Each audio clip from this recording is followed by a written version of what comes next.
USA এসে আমি first time থাই noodles try করলাম।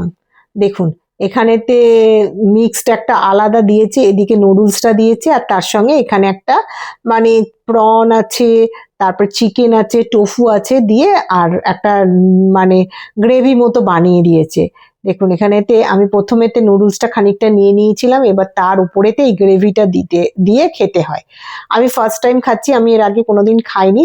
এবার টেস্ট করে দেখা যাক কিরকম খেতে হয়েছে। প্রথমত আমি দেখে মনে হচ্ছিল যেন একটুখানি কিরকম যেন লাগছে, কিন্তু খেতে খারাপ নয়, খেতে খুবই ভালো। কিছুটা আমাদের যে এরকম চিংড়ি মাছের মালাইকারি হয় না, একটু সুইটনেস থাকে, একটু তার মধ্যে মানে খুব লাইট একটা স্পাইস ভাব থাকে, এইটা ঠিক সেম। আমি ফার্স্ট টাইম খাচ্ছি, এর সঙ্গে একটা লেবু দিয়েছে আর একটা চিলি মানে চিলি সস টাইপের দিয়েছে। যেহেতু আমি ঝাল একটু কমই পছন্দ করি, সেই জন্য আমি এই সসটা ইউজ করিনি। আমি দেখুন এইটাই গ্রেভির সঙ্গে মাখিয়ে মাখিয়ে খাচ্ছি। খুবই ভালো লেগেছে খেতে এবং খুবই ভালো খেতে। নিত্য নতুন খাবার আমার এমনি টেস্ট করতে ভালো লাগে। এর আগে লাস্ট ইয়ার যখন আমি এসেছিলাম ইউএসএ, নানান রকমের আমি খাবার টেস্ট করেছি। খেতে খুবই ভালো লাগে, আর টেস্ট করতে এক এক রকমের জিনিস আমার ভালোও লাগে।